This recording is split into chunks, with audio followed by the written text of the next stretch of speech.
Semper Gumby's commenting before we even go live. He's got like Jedi stuff going I'm on telling because you. we weren't even there, and he's able to comment. So, He's doing it blindfolded too. goodness gracious, Just yeah. Jedi mastered. I tell you what, come Yeah, on, it was Luke. like this weekend at Jasper Jeep Jam. It's like Mr. D. You turn around and he's right there. He's there with a camera, taking a video. Every Yeah. time I look at him, he's Underestimate- like, "Hey, we're live. Hey, we're live." I was like, "I'm alive too. I'm alive too, dude." That's one of the hardest working mans on social media right Tell you there. what, I'm he's telling putting you. out at least 15 videos a day. I love He it. went live Boy. 3 times today. Man. But I got every notification after he was already gone. Well, hey everyone, we are live on the Overland Podcast. Thank you for joining us. We are excited to be here on this Taco Tuesday with one of our favorite faces that floods our Instagram each and every day. And we want to Yeah, he's in the other room right now. in the other room. We heard him just a little bit ago when I guess when the Amazon made a delivery, he got excited. So yeah, he only likes the UPS drivers. They give him treats, so Yeah. they bribe him. Nice. well, the Amazon people here, we've got a little Frenchie, and she is the nicest, wouldn't hurt a fly dog in the world. But when she's sitting Yeah. out on the front porch, they will not get out of the van. None of them. None of the Amazon That's too people funny, get out man. of the van. And they have texted my neighbor and said, "You're gonna have to tell your neighbor to put their dog up before I deliver your package." I think it's hilarious. But Yep. So anyway. I have this mental image of the front of your house being like the mailman on Funny Farm. Yeah. With Chevy Chase, where they just fling the package out, Throws the it window out. and they go by. Yeah, they just throw it. Well, the UPS guys are a little bit better, and FedEx, they'll actually walk up, and throw a treat out or something like that. But Amazon, no, they ain't getting out. No, They don't get out. no. I've had them call me from the driveway before. The contract delivers, but they don't drive Amazon cars. Somebody called, and this lady, she didn't speak very good English, and I was like, I couldn't understand her, and she kept saying dog outside, and I was like, he's in the backyard, and I was like, oh, I get it now. I got you. So he was making. Yeah, she wasn't about to get out that car. Yeah. Well, hey Chuck, thank you for joining us. Thank you for taking time to be on here with us. Love You bet. what Appreciate you're the doing invite. and love seeing the content that you put out. Tell us a little bit about yourself, where you're from, what you do. Man, I'm Oklahoma born and raised. I come from a big family. There's 6 kids in my family and stuff. And so there's 3 boys and 3 girls. So we were trying to make a sports team. And but I graduated, stayed around, went off to college local, in state, I spent about 30 years, almost 30 years in law enforcement. I worked mostly narcotics. I was loaned out on some state violent and drug and violent crime task force, and I spent some time on a federal task force. I spent a little over 5 years on one. Most of my time was doing that, man. Before I was assigned to a triple letter agency. Met my wife up there, shoplifted her before I went back to my agency, and so we got married about a year later. And she's a good gal, boy. She allows me to do all that stupid stuff you guys see on our socials and stuff. But yeah, man, I retired out of the pension system 2019, and I did 2 years with the Oklahoma Attorney General's office.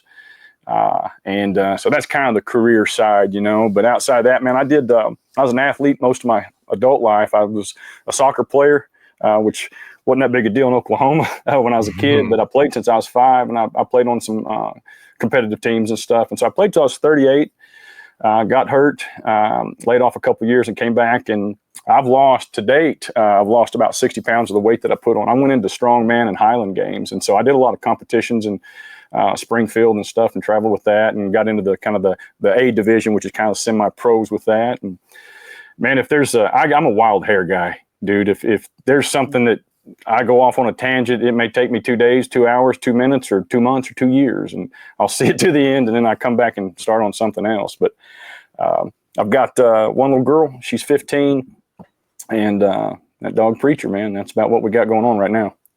Well, I think Tony could do some sympathizing with you on the 15-year-old daughter buddy. these days. Oh, man. So y'all could probably talk for days on that, give each other advice. And man, yeah, probably you give me some hair, I appreciate together. it. Yeah, we can. Little boys. That's all you got to say right there. Yeah. I tell you what. Well, my I've got one that's 29 and one that's I think she just turned 23. So Yep.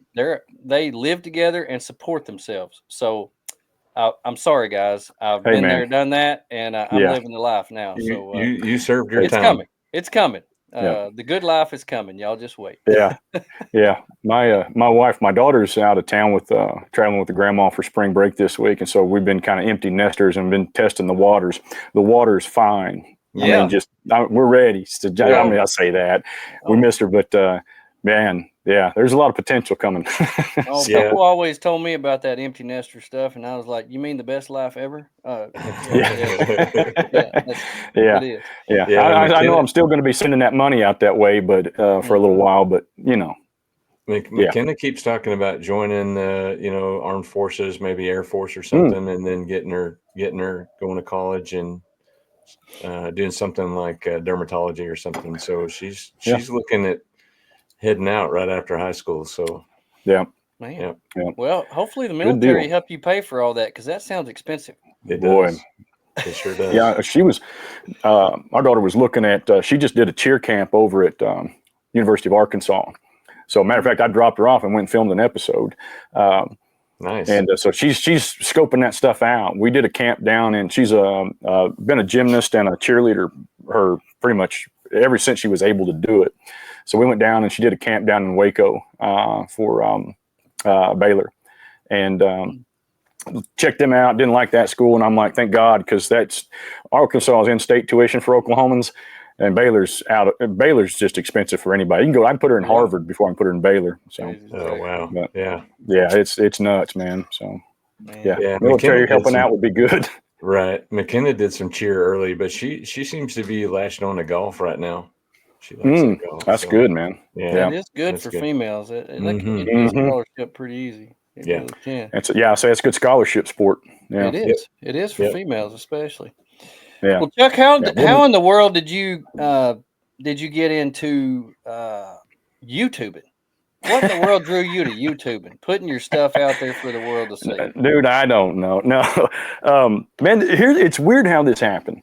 So I own a business called 50 Tactical. We are the premier and largest training company in Oklahoma, and actually in several surrounding states. We do a lot of work.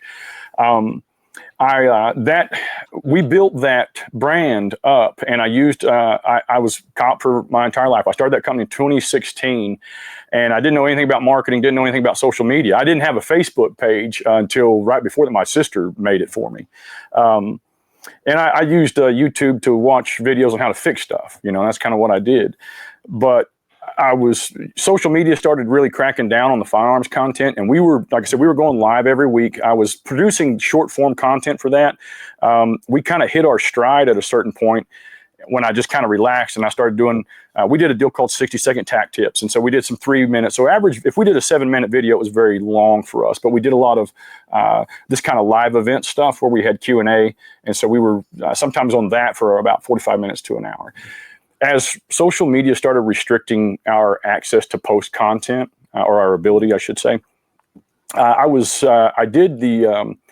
been a camper, always been a backpacker. My wife, on our honeymoon, we went to Washington State, and we were backpacking about good 12 miles a day, sometimes more. And we were there for about 10 days. So I'm from that background. And ATV riding to camp and stuff like that.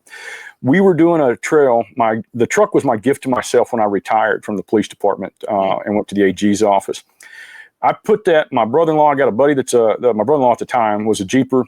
My father-in-law is kind of into overland. He bought a bone stock Sprinter van and just rigged it out his own self. He can take 2 sticks and build a house. So he was kind of into overlanding a little bit. Anyway, we put a trip together and did rim rocker. And I just threw a backpack or a mattress in the back of the truck. And that's kind of how I started. I posted those some videos and some pictures on our socials for the 50 stuff, and it trended. First social media let it be seen, and then it trended, and so I started seeing a pattern with that. And I was already doing that stuff anyway. I mean, I was going out and camping and things like that. And the more I took photos and stuff like that, and the more I put some short form videos up, the more I thought, there's a market for this, or there's some people that would watch this. Guys, listen, I had no idea there was even anything on YouTube about truck camping or anything. I wasn't into YouTube for that. And then I decided one day, I was like, I need to build a bed platform. And my buddy's a woodworker. If he's watching this is all because of his laziness. He wouldn't build he was too busy to get to the bed platform. And I just kind of like that when things, I'm like, I'll do it myself, but I'd like to farm it out if possible. And man, I sat there one day and I was frustrated and it was holding me up and it was my own fault. And so I said, damn, man, I'm just going to knock this out. So I went out there with a pen and paper and I went up in my attic and I had a bunch of, 2x2s. And I thought, okay, well, what can I do with that? And then I got online and I said, a truck camping bed frame. And I got a dude named Crazy Quady, I think is the guy that I first saw. And he's kind of big in truck camping, not really an overlander dude. And I watched his video and it kind of affirmed kind of where I was going with that. I just took the 2x2 frame and ran with it. And I recorded that and stuff. And so that's kind of how that started. And I saw that there were people doing it. And I really only watched 2 or 3 folks, him and a guy named Brian Waters Outdoors. They're just kind of what I do. You just very everyday accessible content. And it kind of resonated with me a little bit. And so I thought, man, I'm going to go mess with this. And guys, I'm not a shy guy. And obviously, hell, I like to talk. And the video stuff and the production and I can hold a captive audience for, 12, 13 hours on a Saturday, 20 to 35 people. So I've been a teacher in different capacities. And so I kind of approached it as, at different times with different ideas. And ultimately, when I turned the camera on, I was like, guys, I just like to go do this and I'm going to record it. If y'all watch it, you watch it. And I in the earlier episodes, you'll hear me say stuff like, hey, I'm doing this for me. So sorry about this or that. And I was kind of apologetic about that. Now I just own it. I just turn it on. And if it works, it works, and that's the thing about YouTube. I had no idea. I was watching videos. I didn't know even how to upload one. I didn't know anything about that. I barely know the SOE or whatever, the stuff that makes my website function so I can get enrollments for classes, man. I'm just not that dude. But man, it's a hell of a lot of fun. And Les Stroud is to blame for all of this. Really, you're right. And I was a big fan of that. And I've always been into outdoor stuff. I've always been, like I said, whether it's hunting or fishing, I'm not very good at either usually, but I've always been into that stuff. I've liked being out there and I don't need anything. So it was very rudimentary at first. And you know how that goes. You start off one way and then next thing you buy stuff. And then if you get on YouTube long enough, people start sending you stuff. That's the craziest thing I've ever seen right there. True. It's still an adventure for me, man, every time we go out. But that's kind of the thing. We just started filming and I knew that I had, this is going to sound kind of packaged, but I knew what I like to watch and I like to watch cooking shows. You know what I mean? And I like watching stuff with dogs. So I just kind of was like, you know what? I'm just going to do the things that I kind of enjoy and I'm going to package that up. And so it just kind of lend itself to produce for YouTube style content. And yeah, man, that's just kind of how it started. It ain't a cool story. It's just one that just slowly over time. And it was slow going. I remember being excited, and I'm sure if I'm still doing this a year from now, come back and we'll have a conversation about what I think is amazing a year from now. You guys know how that goes, right? Yeah. When you get 600, you break a video, it's got 500 views, and you're like, oh yeah, and just chugging along to get to that monetization. And it's not because you do this for money, right? It's just that goal. And I'd set those goals for myself. And I'm fiercely competitive. I just am. My whole family, my wife, my daughter, were all like that. We're not fun to hang around. So, but I saw that and I saw those metrics churning away and I didn't produce anything that I wasn't, the funny thing is I only throw up about probably half, if not less than half of what we actually do. But it just kind of started growing, man. And I remember I put up a fried bologna sandwich video. We were already monetized. I threw that, and it was, I don't even know. I don't remember what the deal was with it. I've tried to figure out what took off on that video, but man, I don't know. It's probably 170,000 views or something like that. And we got 1,000 subscribers off that. My goal was just to try to get 5,000 by the end of the year. And we surpassed that. And I think we're probably close to 10,000 now, which is nothing. Whenever you look at big producers of content and stuff on here, but it's still crazy to me, man. I don't even consider it. it's bizarre to me, but yeah. Where'd the name come from? everything I like. I couldn't put women in there. My wife wouldn't allow it. And there's really only two of them anymore anyway. So her and my daughters. So. Kind of frowned upon. Yeah. But it made the title too long as well. So, no, man, it was that's just it. That's simple. And then preacher's name, I get asked that a lot. And that's, man, I like Westerns, and so Outlaw Josie Wales and stuff like that. And so Clint Eastwood's character, the preacher, in Pale Rider, I like that. So that's how it came to be. I call him a lot of other things. Why did you decide to go with a truck setup in the bed of a truck instead of something else? Man, that's a good question, dude. I had, this is, again, it's a super simple answer. I come from a tactical and a preparedness kind of background. I mean, that's what I'm doing every week in and week out, right? And so bug outs and stuff like that. Got oops moments. I'm just reading the comment there. Yeah, we get a lot of that because and I learned that from 5.0. We were very polished, and I did a video one day and I didn't have time to edit, and I just basically said it raw. And a buddy hit me up and said, dude, that's the best one you've ever done. And I've been doing it for like 4 years at that point. And I was like, you should have told me that 2 years ago. But anyway, man, I looked at something that I didn't have to go and pick up. And at the same time that I'm going through this, remember I bought the truck in 2019. I'm working at the Attorney General's office, in their office. My office is downtown Tulsa. There's a lot from 2019. I left the service. I only took 30 days off from retirement, and I went back to to another gun toting gig.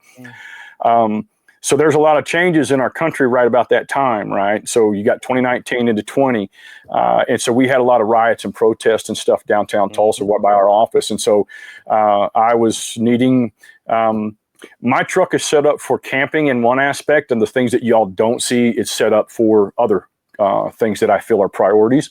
I just don't think that's something that most people are really into. And I'd really, to be honest with you, after 30 years and with the company I currently run, I'm burnt out to a degree on talking about violence, just to be honest with you. So I try to keep the two worlds separate. And that, excuse me, that allows me to really enjoy what we do with Whiskey Dog.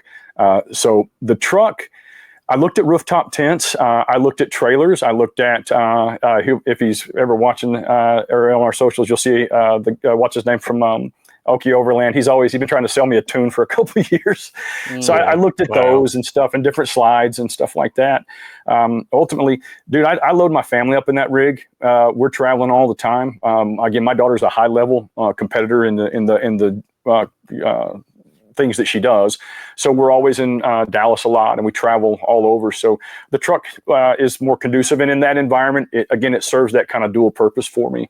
I made it to where I could pull the stuff out pretty quick. And we're going to do that. Actually, we're going to do kind of a retro episode coming up. So you'll see a lot of the vintage camping stuff that I've collected over the years. But man, I just like it. There's just something about, I stop where I want to. I crawl in the back and I cook, I sleep, I do whatever. And so that kind of nomadic thing was very sexy to me, if you will. I used to do the very similar thing on a motorcycle. I would put my tent and all that stuff. So I did a lot of motorcycle camping. So having all your gear kind of, it goes, you know what, I kind of akin it to the backpack, a through hike. Like you have what you have. And so that's it. And so, that is your base camp. That is everything. It's your mobile station and stuff like that. It's your shower. I mean, everything. So everything in my rig, and there's a stuff that we haven't gone over that we'll go over soon in an episode. And I'll show you that you can literally function out of that truck for a sustained period of time. I mean, in every way that you can imagine. And so that's just something that I just don't know. I mean, I'm still at the phase where we're testing content styles, to be honest. I mean, we'll throw something out there that's stealth camping and stuff. And those are things. We did the Eureka Springs thing. And I just wanted to camp in Eureka Springs. I just got back from there and I thought, man, I'm going to come camp this. So just off the wall crap like that is not probably for your audience, right? It's different. And that's the thing that I find interesting is the overlapping of car campers, truck campers, overlanders, and kind of the preconceived notions that we all have about one another, not accepting, different folk and stuff like that. And that's obviously not been my experience at all, especially with the overlanding group and stuff like that. So that's a long answer to your question. I just kind of that way. I think you hit the nail on the head a while ago when you talked about two things, the cooking and your dog. And for me, there was one episode that stuck out. You talked about a experience that you had with your canine one time. It was a video that I watched a couple of weeks ago. You found somebody in some outbuilding or something, but but I'm guessing that, like, when you do your cooking in the back of your truck, it makes it's like a good studio too. It makes for a really good is. setting for a video. And I just love that. I love watching the cooking too. I appreciate that, man. And that's the thing, I like to cook outside, but you guys do video production. When you can control that environment, right, you get better results typically. And so I can control the lighting, I can control the wind. And luckily, man, and I bought that cap specifically for what I'm doing now. I just didn't know I was ever going to video it, Yeah. So, excuse me, those wing windows, man, those are a lifesaver when you're cooking in there. It's a really cool setup. And it's, I've got a rooftop tent. I just hauled it off the brand new in the box. I gave it to a buddy of mine. We're going to rig out his Chevy. You'll see him in an upcoming episode with a guy he's one of my assistant instructors on 5.0. And we're rigging him out a really nice rooftop tent. I had it popped up and was sitting in it taking pictures and stuff, and I'm like, I can see how y'all get down with that. I mean, it's a neat deal. Yeah. And I don't know. I keep trying to get my daughter a Jeep for her first car, and she's like, "You just want a place to hang stuff, man." So, okay. She's wise. I'm like, yeah, but I'm paying for it. So that's funny. Yeah. Would you consider yourself a minimalist or err toward having all the comforts of home? I pride a little bit of both, and here's my one caveat that I will not. I've learned over the years to not sacrifice on my sleep system. Mm-hmm. If I'm not sleeping well, that's going to be a long night. A long night makes for a long day, and that's something from if you've backpacked, and you know that's one of those things that, man, if you got 5 miles or a mile or 10, it just sucks. So I'm a minimalist in some areas. I mean, but I'm also a gadget guy. But I don't need gadgets for comfort. What I've learned coming from tents and stuff into the back of the truck is obviously it's a heck of a lot more warmer. It's easier to stabilize the climate in there for sure. But I don't, after getting the diesel heater, and it does allow me to camp in crazy temps and stuff like that.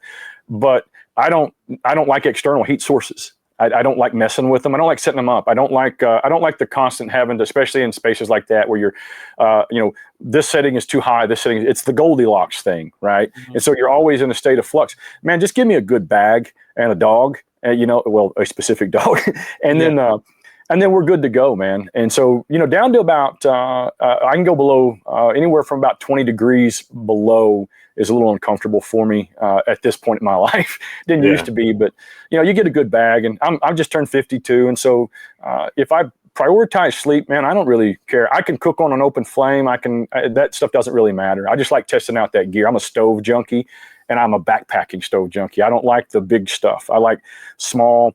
If you follow our other socials, you'll see I'm always, and I haven't done it in a while, but I've got like 3 new little stoves, alcohol stoves, and just different things, man. And I like cooking on that stuff. I like the challenge. We've got a thing coming up. I do a lot of baking. And so I've been working on recipes here and feeding my daughter. So I do some double boiler setups off of alcohol stoves and stuff. And so I would say probably more minimalist when it comes to that. But my wife just said, "Oh my gosh, he's your twin," because when you started talking about that, I just looked over here at my big pile of alcohol backpacking stoves I had over here.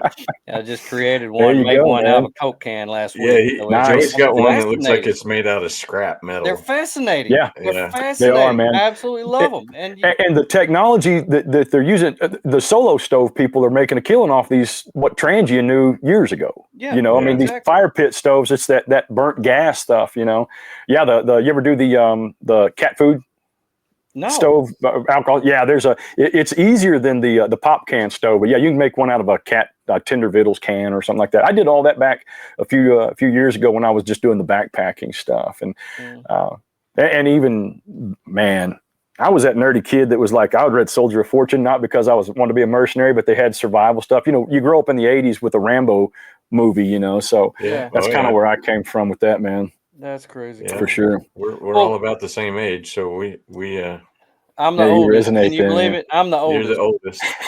out of the 3 of us here. Yeah. Well, Oh my gosh. this beard just disagreeing with all of it, man. Well, That gray will tell on you. if the police department would let me grow mine like yours, I promise I would. It would look like that. So, Man, I'd I have to grew be in my first. narcotics. I'd have to be in Yep. narcotics to be able to look like you. Yeah. Yeah, you got to get your ears, you get your junior narc kit. You get your ear pierced, and a goatee is typically what they start with. And man, within we'd go to 6 months, state. you don't recognize them. That's the way. No, we'd go to state narc conference. I'd be, look at that little baby narc over there. You got this cute little dangly earring and stuff. I'm like, we don't really buy dope like that no more. But whatever. Oh, that's funny. That's so good funny. times, man. Well, Yep. hey, Oklahoma is not really a place where people think about going camping, overland, and stuff. Yeah. What are some of your favorite places that you like to go when you go out? Man, that's been the best part about this, is just showing people what Oklahoma has. Excuse me, I got allergies bad, man. I understand. I love Southeast Oklahoma, and like I said, there's not really much short answer here, because you can go. The thing about Oklahoma is you can go 5 different directions and be in what looks like 5 different states. We've got 2 different mountain ranges. We've got deserts, so you can go to the sand dunes. You can go out and see the real, that high desert Colorado type stuff, or New Mexico type stuff. For me, I'm a mountain kind of person. I like the green and stuff in Northeast Oklahoma, and I like those kind of the foothills of the Ozarks that we have up here. So the further you get towards that kind of state line, towards Arkansas, Missouri, I like that. But man, if I had to pick one, and I'll be back down there at the end of this month, is Southeast Oklahoma, which is Little Texas at this point, unfortunately. If you're from Texas, sorry. Yeah. But western part of the Ouachitas, that part of the Ouachita is just beautiful. Absolutely. Yeah. Oh, just you don't, when I send people pictures and stuff from down there, they just like, where are you at? They just don't believe that that's Oklahoma, But that's the cool thing about living here. I mean, we've got so many lakes and stuff. The bad thing is there's just no way to we don't have BLM land. There's no boondocking really land for here, man. And it's pretty rough to do that. And so that's one of the things that I prefer to do. That you can go into wildlife management areas here through Oklahoma Department of Wildlife Conservation. But man, to be really honest about it, most of them places are pretty sketchy. I mean, if you go right there, you're going to have to go to kind of an organized area. They don't have fire roads like they would in a national forest and stuff like that. It's just kind of not like that. Most of them, some of them do. And it's just law enforcement background. They're frequented by folks doing other things. And, I just don't want to deal with that. So that's why and you get that state parks too. But,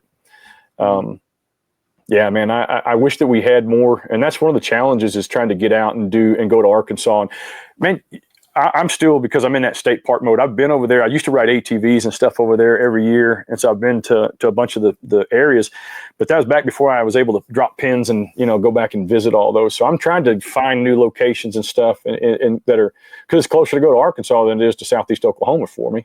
So, yeah, that's right. Well, I know you've got a ton of training, and you're an instructor in a lot of things. But what I would like to hear about, in as much detail as you want to give us, the accident 2023, where you said your training saved your life, and you posted a picture on your Instagram how bad you were. Yeah. Tell us about that.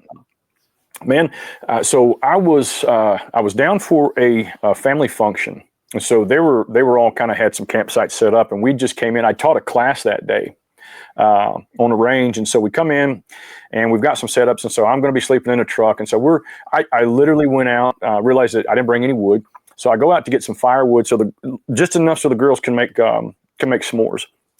So I'm quite a ways from the campground in the established area, and I see a little spot. I walk off about 50 yards into the woods, and just kind of I had my Silky big boy saw, and there was a downed tree there. So I'm just going to go, scavenge off a couple limbs off of that. Not sawing anything down that's standing, dead or alive.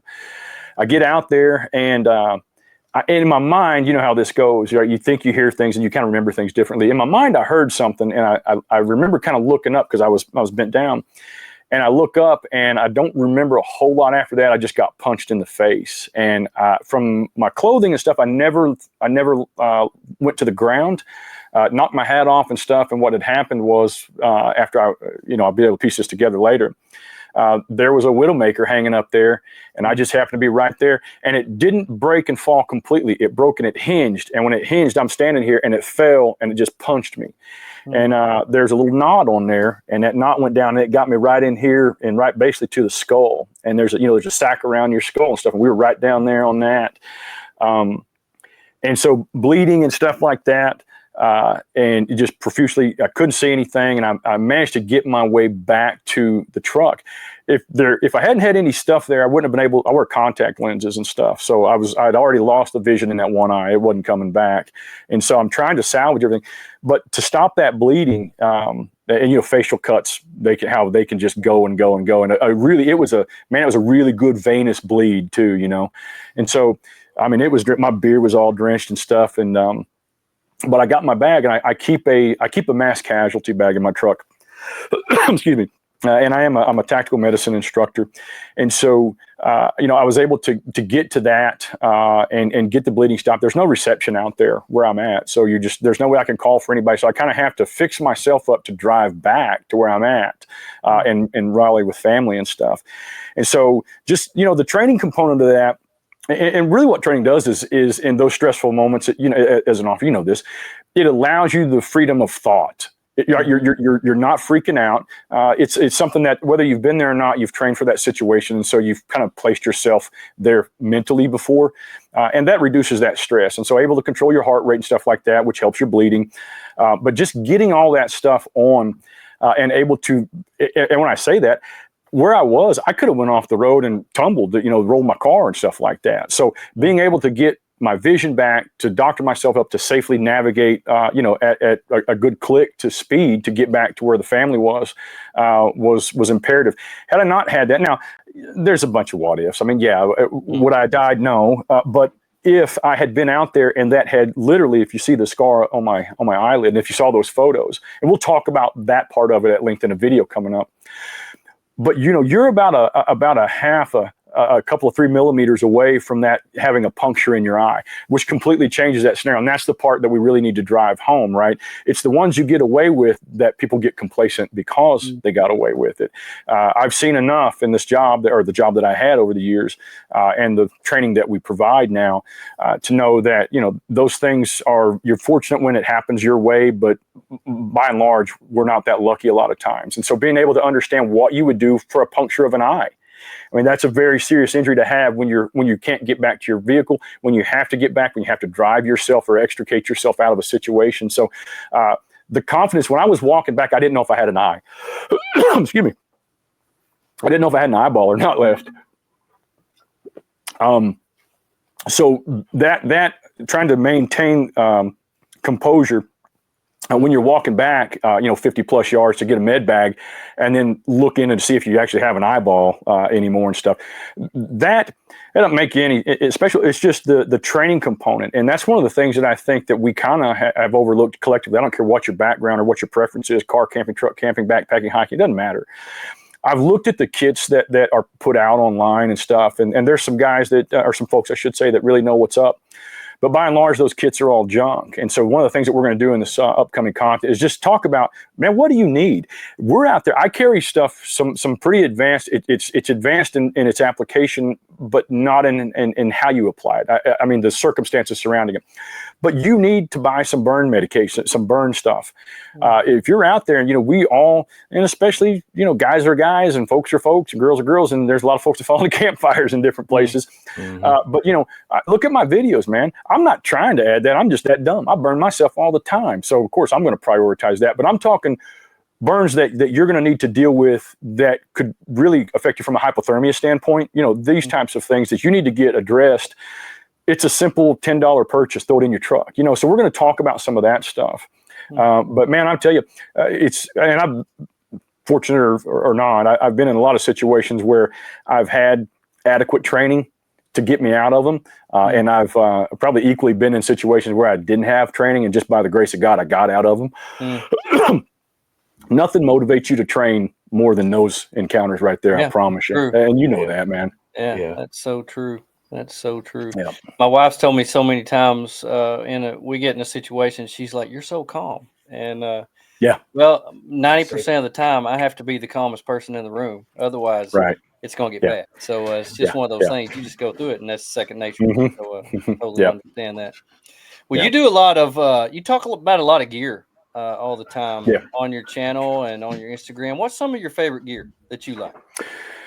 Oh man, you know, the that damn gas one stove that I'm fighting every episode because I'm always scattered and I'm always doing something. You know, that's a simple piece, and it's something so ridiculous that whenever something as simple as your stove doesn't work, you know, it kind of throws you off and it just kind of gets you discombobulated. You know, on a simple, very simple thing. Again, that's it. My best piece of gear, honestly, man, is just my truck. You know, and that's a cop-out answer to some, but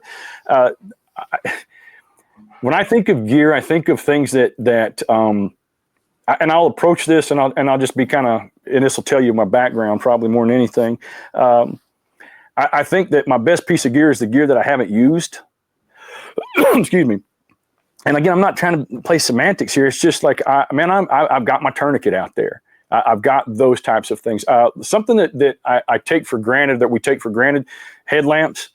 I had a situation where I was out in the middle of nowhere here recently, and my headlamp died. I went and got my backup, and the damn backup headlamp was dead. Now, I'm a redundant guy, and I got to my third in the which was an old school battery style, and the batteries lasted for it allowed me to get to another light source. But, you know, little things that again, people don't think about that you use every day. Everyday items are my favorite pieces of gear. I don't have, we've got a shower system. I've got 2 different shower systems. They're awesome. Power stations. I love those things, man. I mean, you know, anything that allows you to do what we do out there.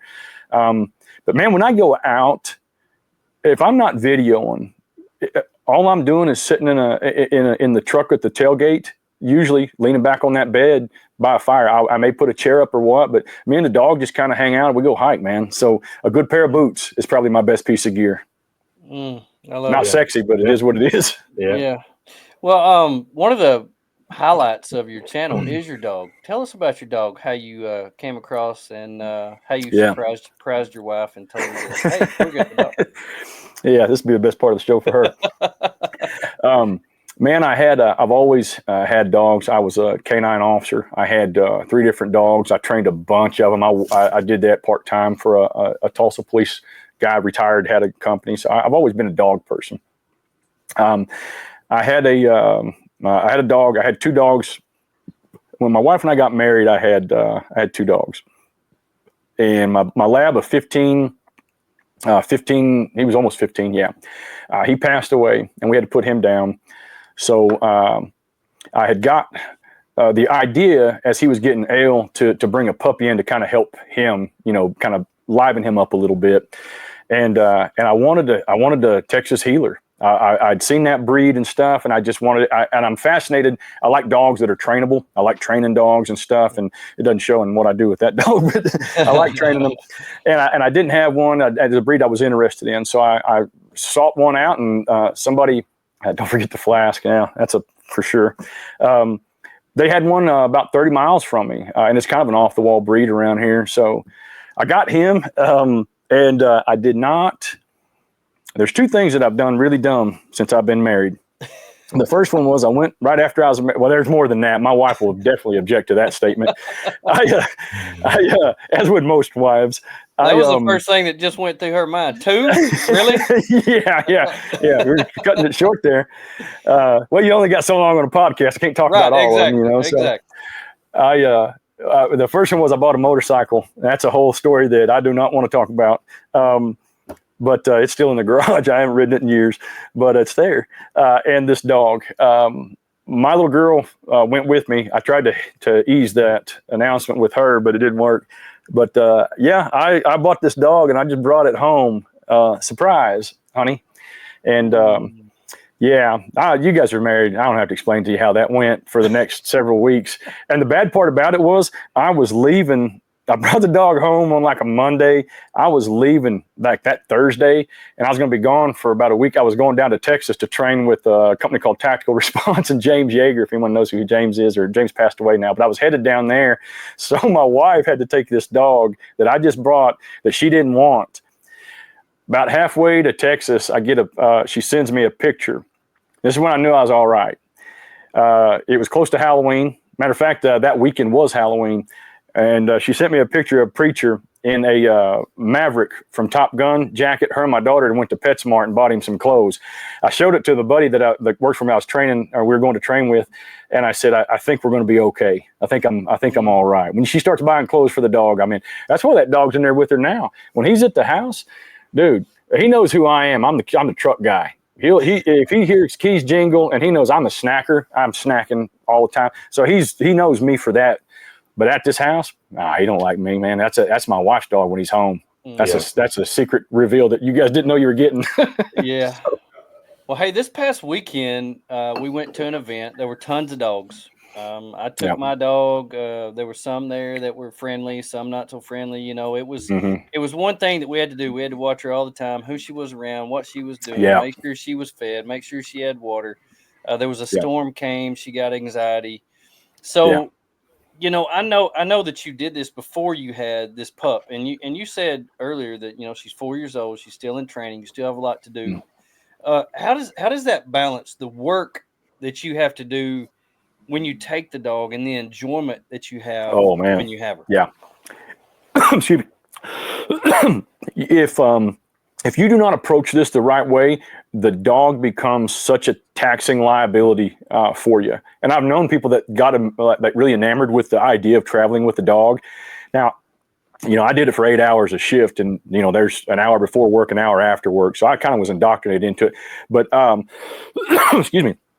I'm a bird hunter, and so that lab that I had, Murphy was his name. He's a chocolate lab.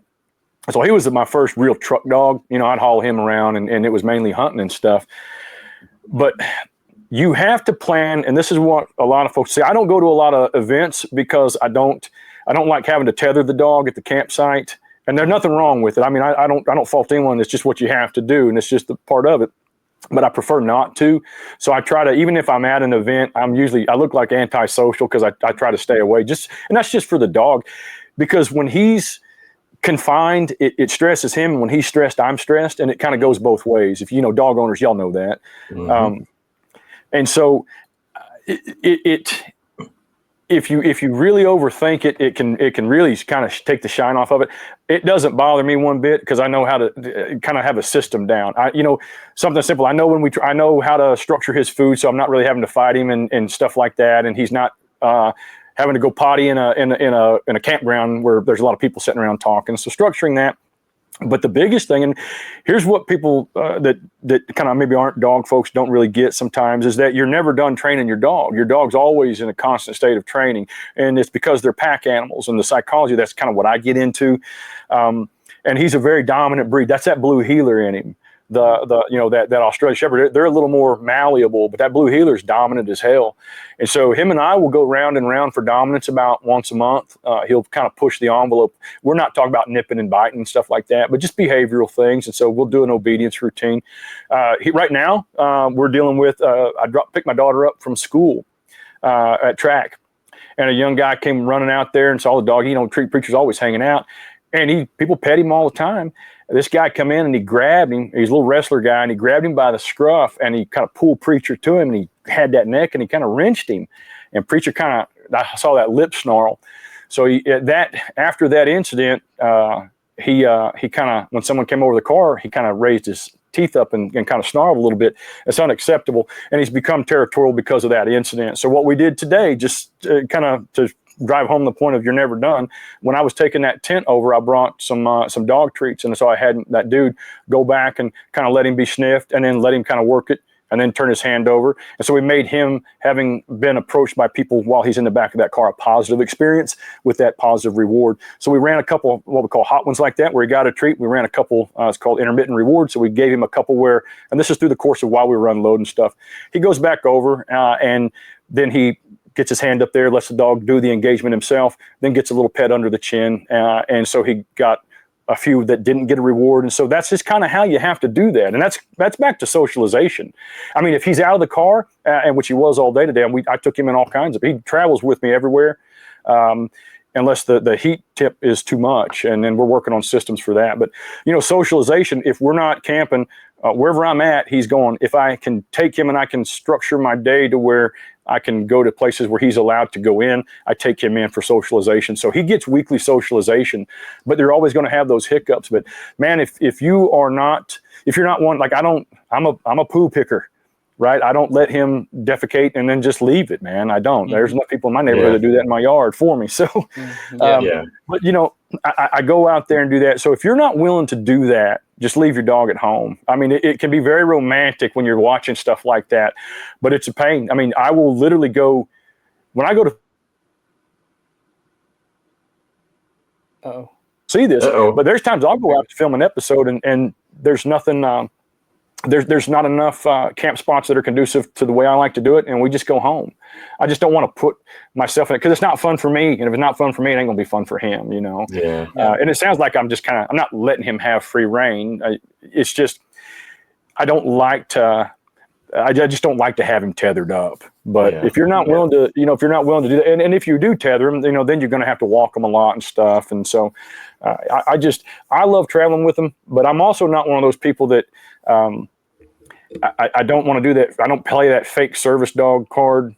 I mean, you can qualify and you can say you have PTSD after 3 days in law enforcement, but I don't do that.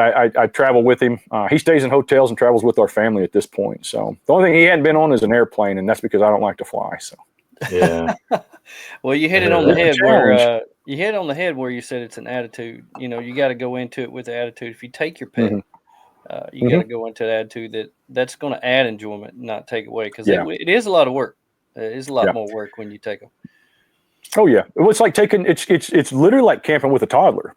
That's the best way I can equate it. You've got to pack the bag. You got to pack their food. You got to pack their water. You got to make sure that they go to potty. You got to make sure that they that they get breaks and that they're not bored, and you keep them entertained. And if you are not ready to have a child, you ain't ready to have a dog. So, but for me.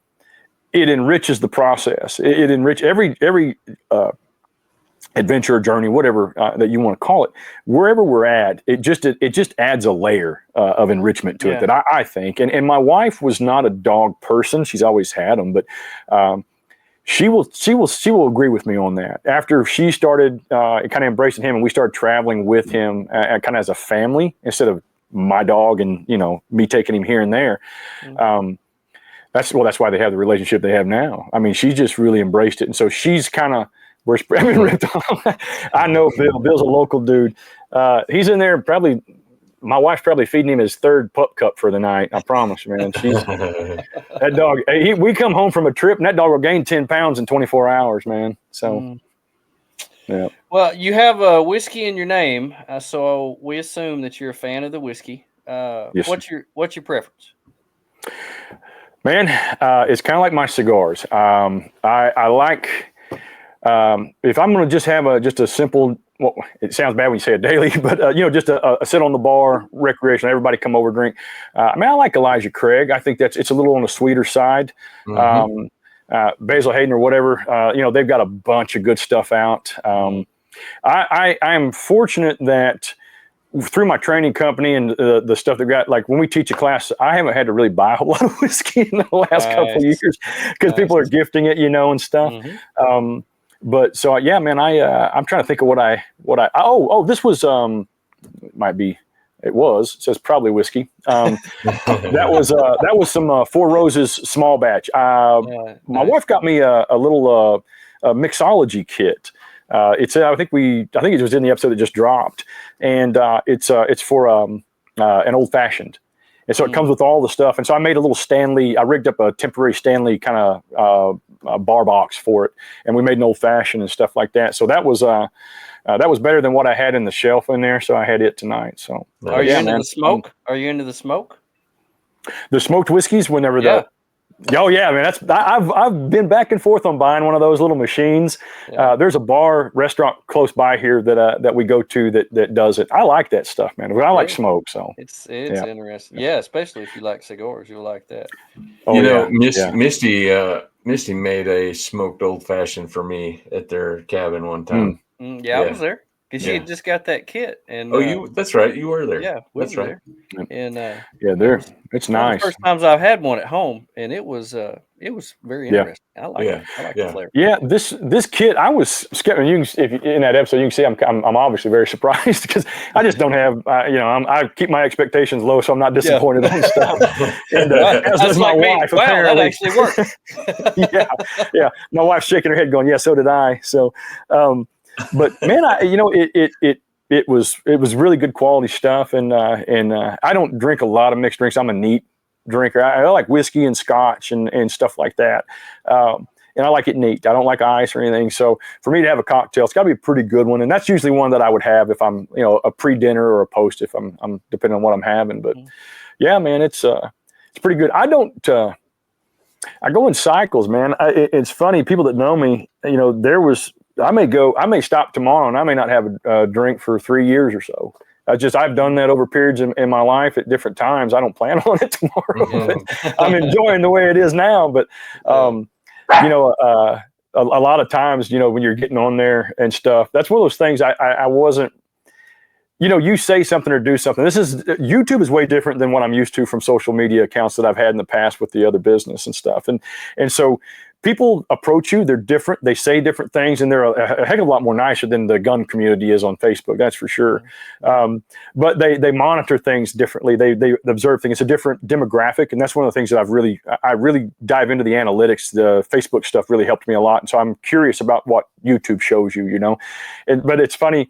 You can see a certain segment of our population, of our viewership. Whenever I was back and forth on a couple, and I had a little more sips out of a flask, and the comments were like a little too much. We call it two-stepping, right? I'll drink a beer and I'll take the two-step, and so they're like a little too much on the two-stepping. And so I had a bunch of people kind of regulating, And it's just funny because I'm just having such a good time with it. I read all those comments. I mean, I'm usually about a week or two behind in them because we're so busy with different things. And I try not to let that take over my life. I mean, I've got a family and a business that this is fun. And the moment that it isn't fun anymore, you won't see me on here. But until then, I mean, hell, we'll just ride it till it ain't, Yeah, right. Exactly. Well, everybody who follows you at all we notice you like to cook. And one of the things that really caught my attention was campfire fried bacon wrapped honey buns. Yes. What in the world? Where did that come from? Man, and to be honest with you, I saw that somewhere. And I'm not a TikToker. I don't even know if you can have TikTok now. I suck at social media when it comes to I don't peruse it a lot.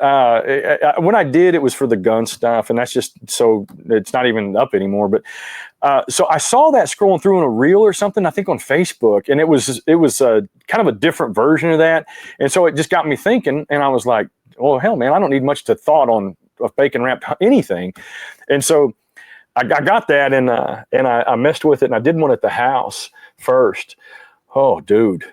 And listen, I have lost a lot of weight, and I wasn't a big guy anyway. I mean, I was about 230, kind of yoked up for the job, and I'm down to about 185, 180 now. But dude, I love to eat. I cook because I love to eat, and I don't. People are on there going, God, I can't.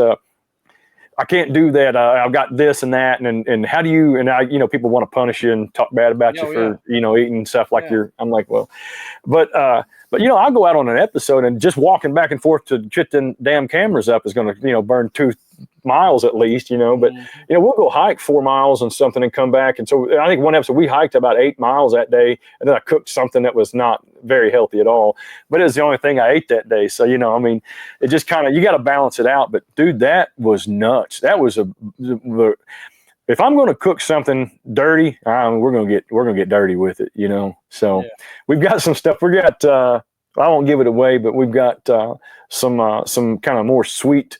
More like this last one I did that's how I normally cook around the house. So what you guys saw in the last one, I make it's really a Lebanese kebab, but it's served around Greek restaurants around this part of the state country. So I always set a Greek kebab on it, but that's how I cook at the house most times. Like we got a lean type protein, something healthy, and some vegetables and stuff. And bring it on, man, bring it on, Semper. But that's kind of how I cook. So I brought that out after the last one to kind of show, like, hey, this is, you can, and that's kind of the neat thing, and that's what people seems to resonate with, folks, is that I don't want to do anything that the average guy or girl can't go do. You know what I mean? I mean, there's that recipe that we just made. People are like, oh, wow, it's outside of my level. And I'm like, dude, you can make a hamburger. You can make that. I mean, you just throw some spices in there. But so kind of taking an approach to the cooking, because it can be very intimidating. And I grew up cooking. If you got 8 people in your family, you better be handy in the kitchen or somewhere, and my dad would have you outside doing stuff that was, working on masonry and stuff. So I'd rather be cooking than doing that. But, it just kind of it morphed as the channel has grown to where that Southeast Oklahoma, I sometimes I don't feel like eating when I get out there. I just don't. I mean, that's just kind of the dirty secret, and that's kind of I got some stomach issues, and some guys you get out there and it's just not that day for you. You don't get to pack hump and go home 3.5 hours away from the house. So I just had to push through that episode. And we didn't cook, and I was curious how that was going to resonate. And what I learned was that resonated with new folks. And our tried and true, they watched it, but they also commented, we love all that.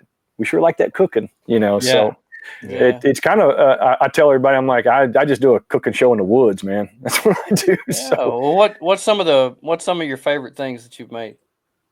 Man, I love this because it's been a favorite of mine. And I used to, when I was on, if my squad, I used to run midnight shift, or what we called Adam Squad where I was at. Most folks call it Charlie, but it was Adam Squad for us. And if my squad met their performance metrics, I was always, again, I'm competitive, so I didn't want to be lagging behind the other shifts. So I would set performance metrics for my guys to try, not tickets for anyone that's asking. Yeah. I was never a ticket writer, but I wanted a reduction in certain statistics, property crime stuff. So if we met those, I would cook for them. And so one of the things that I always made that they wanted was fried peanut butter and banana sandwiches.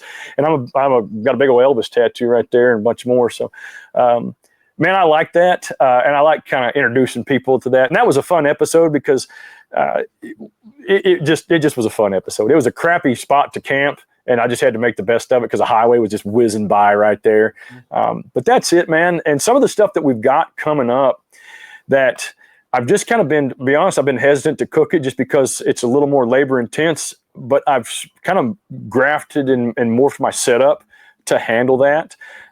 So we've got some more, I think some exciting stuff coming up, and I'm not trying to drop teasers. It just is what it is. There's just a bunch of neat stuff that I think we're going to have that I think people will like. But the cooking thing, man, again, that's a self-derived motivation because I like to eat that stuff. So hey, we like to eat. I like it when Joey cooks.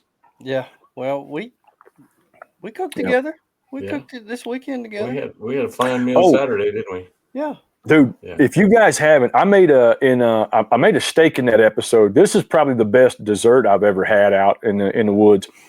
And I did, and I got this. This is another deal I got off. I may have saw this on Instagram or something. But it was, and I change everything. I mean, everything, you cook a recipe off the back of a box of macaroni and cheese, you got to throw your flair in it, a little garlic powder or something to make it yours. Yeah. But, saturation. Yeah, right. Like it's Cajun pasta. That's right. But there was some cinnamon rolls that I made in a Dutch oven, and I put heavy cream in them. Mm-hmm. Son, boy, and if I love cast iron cooking. I love cooking off a fire, and I have way more setup than I have the ability and time to really show because I like that kind of bushcraft stuff too. And I really haven't incorporated that into the channel that much. That's a lot of stuff that y'all don't see is that. And so you'll see me mess around with fire starters and things like that. But I just kind of, bushcraft is a ton of work, and I just don't want to take our channel down that road because I don't plan on doing it very often. But so hang on. Did you did the cinnamon rolls and the heavy cream in a video? But in a video. Okay. Yes, sir. I've got to go find Yeah. It's I think the picture on that one is it's a steak with some asparagus. It's a hell of a steak in that video too, man. I'm up on Lake Oolaga on that one. Yeah. Dude, I'm telling you, and it's not, and I don't really, they're hard to find. And I got this about, man, I probably got this 20 years ago. It's a little tiny, it's not a true Dutch oven because it doesn't have the Dutch oven top. It's just a little, like a 1 liter or a 0.5 liter Lodge. And you can put 5 cinnamon rolls in a little 5-er pack perfectly in there. Throw a little bit of, what else? Oh, I put bananas. I sliced bananas up in there, and then I put heavy cream in there. Dude, it was stupid. I let them go a little too long. I didn't even matter. Dude, I'd eat them things burnt 5 days after. It was insane. So what y'all, I'll eat for a little bit. And I run DJI microphones, and I like the audio. I have a deep voice, and DJI picks it up pretty close without me having to mess. I get questions. People are like, how do you edit? What program do you use? Man, I use iMovie because I used for 5.0. I had, oh my gosh, I can't think of that. Anyway, it was a well-known one, and it was way too complicated for me. I just couldn't figure it out. And my brother-in-law, dude, he was a video guy for Muskogee High School, and he's an admin now. The dude's a wizard. Self-taught wizard with this stuff. I look at his stuff, and so when I get compliments from him, he's like, "Hey, you nailed it," and I'm like, "Yeah, it's just horrible," But the microphones and all that kind of stuff are a big deal. I lost my train of thought. I got something ran off and fell off the thing over here. I got a moth or something. Sorry, guys. Just trying to get over here. I don't know where the hell it came in at, but just trying to get over my screen. Sorry about that. I was sitting there looking out of the corner of my eye, and I was like, I have no idea where the hell I'm talking about right now.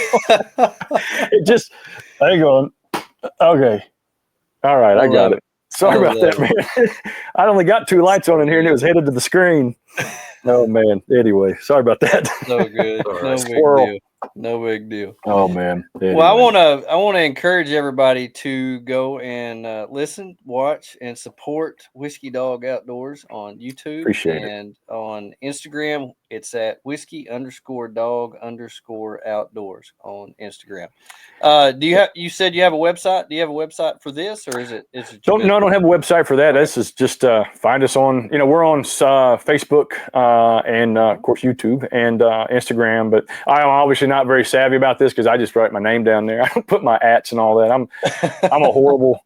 I can promote on certain channels, but man, I don't. This is a whole new deal. And hey, I want to tell y'all something. I appreciate y'all having me on. I kind of catch your stuff whenever I'm out and whenever I can. I sit here and watch a lot of it at night at the house, and I really appreciate what you guys are doing. And you guys, out of all the podcasts that are kind of in this realm, you guys have the most diverse cast of guests and stuff I've ever seen on any podcast outside of maybe Joe Rogan. But you guys, I was watching and I'm not an overlander, but I mean, I don't identify with that. That's what you're supposed to say these days, right? I don't identify like that. Yeah. But I mean, I love doing that type of stuff, and I go with that group whenever I can. But I'm kind of out there in the middle. But you guys watching, there was the gentleman from, I think the family from South Africa. I love that one. He wrote a couple books. I've got Graham Bell. Yes, dude, love that podcast. Number one, because I've always wanted to put together some older rigs like he's got, I'm currently looking for a project, by the way, if anyone's interested to send me some information, or if you scout one out, I'm always looking 70s and 80s. But anyway, man, I love that. And then I would click through and I'm like, when you try to find some commonality, they're just good guests and good people. And so, man, to be included in a podcast that does something like that, it's very special. So I appreciate y'all having me out, man, or having me on for sure. That's nice. I appreciate that. Yeah, we love watching your stuff and love what you put out there, and definitely can learn a lot from you. And we definitely appreciate you taking time to come out with us. Hey, man, enjoyed it, guys. Thank you. Yeah. Well, Chuck, thank you so much for coming on. We wish you all the best this year. And whatever you do, hope to run into you somewhere. We will be at Overland of America. I believe that's where I met you for the first time. I think so. Yeah. We'll be back out there. So that's cool. Well, thank you, everyone. We're going to try to make more of them. Yeah. Oh, I'm sorry. Yeah. No, that's fine. Thank you, everyone who was listening. This will be live on all podcast platforms tomorrow. Thank you for our sponsors who make sure that we do this every week. Tony, thank you. For all that you do. And everyone who you fixed their vehicle this week, thanks you. I got to get it done because I'm going. I got to get it done because I'm going back out tomorrow. Going back out. That's right. Going back out tomorrow with Man. Cotty Wample. Yeah, buddy. And see a little bit more of the Ozarks. Well, I hope everybody has a wonderful week. Get outside, learn something new, get involved, and don't just sit back and watch others make a difference. You make a difference. And whether you travel by rig or by shoe, whatever you do, look out for number 1 and don't step at number 2. We're out. Have a good week.